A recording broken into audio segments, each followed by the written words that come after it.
Section 15 of Weird Tales presents Mad Science. Weird Tales presents Mad Science. Dr. Jerbot's Last Experiment by Granville S. Hoss. An uncanny story of communication with the brain of a man who was buried, by the author of The Man Who Thought He Was Dead. My end is approaching, and by the time these lines reach the public, I, Dr. William Mefferson Jerbot, will be numbered among the dead. I'm slowly dying of a loathsome disease contracted from a cadaver which passed through my hands in the course of my work. It will not be long now, only a few days at best. I had intended making public what is to follow during my lifetime, but had not the courage. While I have been before the public virtually all my life, as practicing physician and director of surgical research in one of our great foundations, yet I have always been curiously timid in the face of ridicule of any sort, and to have made public the results of this, my last experiment, would have required a courage I did not possess. I would have been branded as a lunatic. Not believing that any good can come from a repetition of the experiment, I shall not go into details regarding the construction of the instruments used, but shall confine myself to a mere statement of what occurred. Aside from my bare word, I have nothing to offer in support of what follows, but I think that should have some weight. My life has been a long one, given entirely to the search for knowledge, and I have never reached a conclusion without having weighty evidence in support of it. I think this statement has been demonstrated by the fact that none of the published results of my labours has ever been successfully disputed. Most readers will remember the name of Professor Octavius Bommer, who for 40 years was associated with me in all my works and who died a decade ago. His loss to the scientific world was great, and to me personally, a staggering blow. We had become close indeed during all those years. Neither had a thought which was not shared by the other. Our work lay chiefly in the realm of the physical sciences. We studied the reactions of animate and inanimate life, so ably investigated by Professor Bose of Calcutta. Some of our results would astonish that great investigator should he be more acquainted with them. Our work in experimental surgery developed many facts hitherto undreamed of. We considered mind to be physical, just as much as a sight, feeling, smell, etc. We were thoroughly material and had no patience with physical research on the phenomenon it attempted to explain, with just one exception, thought interference or mental telepathy. Our interest in this will be clear to you from what I have said above, that we considered mind as purely physical. Therefore any mental phenomenon would be physical and the proper study of a materialistic investigator and not of a ghost hunter. We devoted considerable time to telepathic experiments along the lines followed by the Society for Physical Research, but with results not very startling, and to us quite inconclusive, so we began our work along entirely different lines. Thoughts are things, was our argument, physical in all respects, just as speech or any other bodily attribute. So why may they not be made to react with an audible sound, like the voice over the telephone? Our efforts to produce instruments for this purpose, which would record our thoughts in audible sounds, met with failure after failure, making us wonder if after all we were wrong and should never succeed. But after years of discouragement we finally met with partial success. It was then only a question of a little more time. In the end we produced 2 finished instruments, very small, which fitted into the ear of the user and were almost invisible. With one of these little receivers fitted into the ears of each, Professor Bommer and I would converse readily without a word being uttered. Those mentophones, as we called them, would not record every conscious thought, but when an effort was made to reach the understanding of the recipient, as in the telepathic experiments, the result was everything that should be desired. In addressing me, Professor Bommer would merely concentrate and speak mentally instead of by word of mouth. Clear as a bell, and just as a spoken voice his thought would sound in my ear, my reply, of course, was given in the same manner. For several years after all this our attention was given to experimental surgery. One cold November night we sat in our library before the fire, discussing our day's work. "Jerbot," said Professor Bommer, "I do not know whether your conclusions are similar to mine or not, but observation leads me to believe that the brain and in fact all parts of the body continue to function after death, imperceptibly as regards the purely bodily organs, but I believe the brain functions just as in life, at least for a time." "Yes," I answered, "the possibility has occurred to me.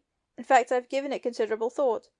We both then dropped into silence, each occupied with his own thoughts. The clock striking midnight roused me with a start to find Professor Bommer gazing intently in my direction. "Jerbot," he said sharply, "one of us shall prove it." "Prove what?" I returned, my thoughts still wandering. "Why, that the brain functions after death, the possibility of which we were just now discussing."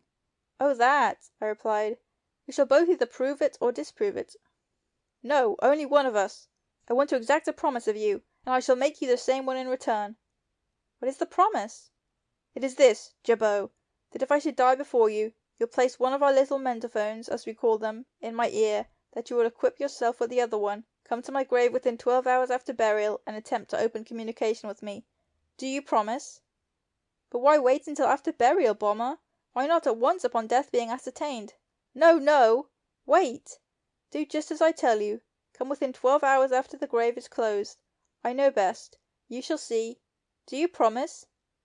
"Yes, I promise. But do not talk of death, Bomber. You and I have years of work laid out for us. Why, man, we can't afford to die." "No, no, of course not. But who knows? I simply want to be prepared. And, Jerbot, my body is not to be embalmed. Good night." "Good night," I responded, and walked slowly to my room. Bomber's words had upset me. But why should they? My attention had simply been drawn to a disagreeable contingency which was bound to happen sooner or later. One of us would some time be left to continue our work alone.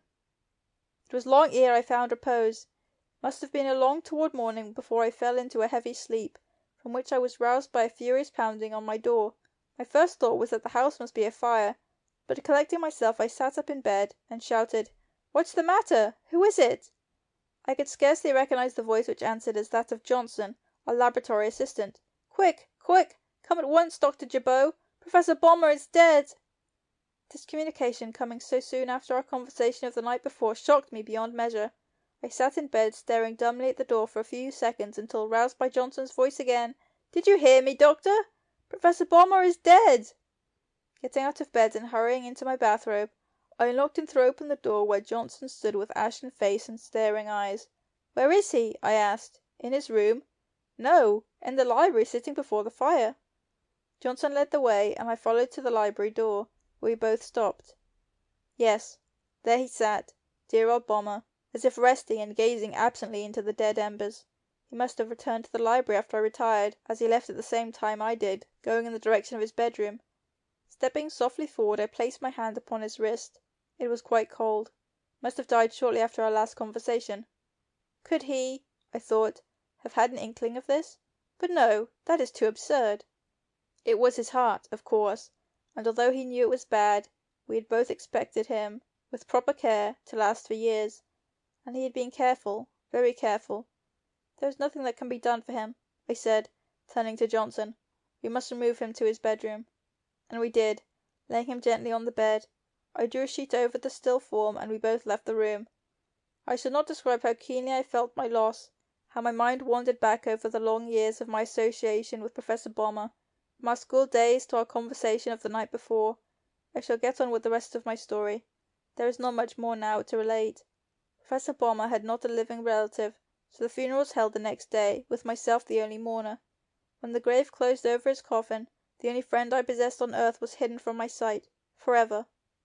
I returned home with a heavy heart, and wondered if I would ever resume the work broken off by the death of my associate.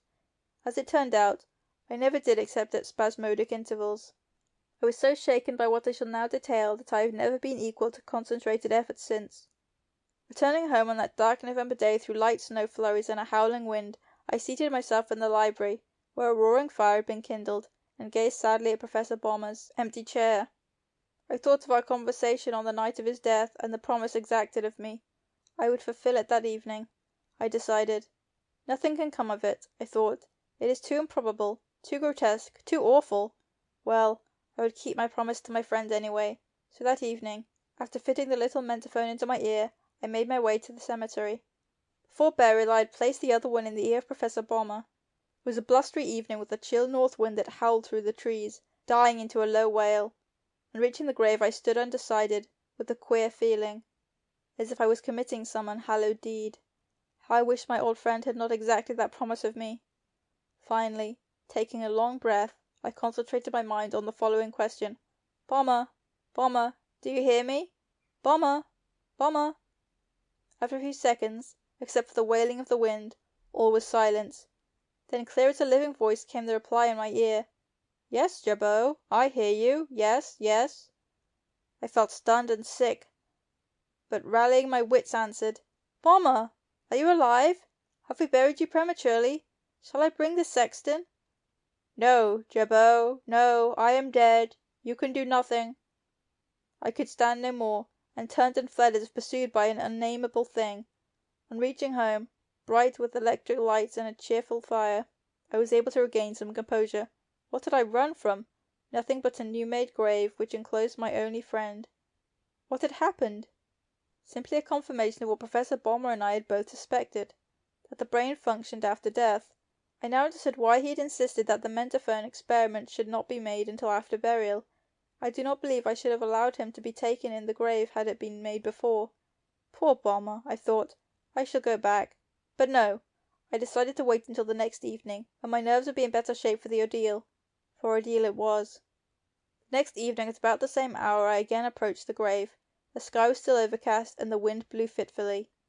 Now remember that all my questions and the conversations that followed were mental ones, while the replies, which would have been inaudible to a person standing at my side, sounded in my ear through the mentaphone like a spoken voice.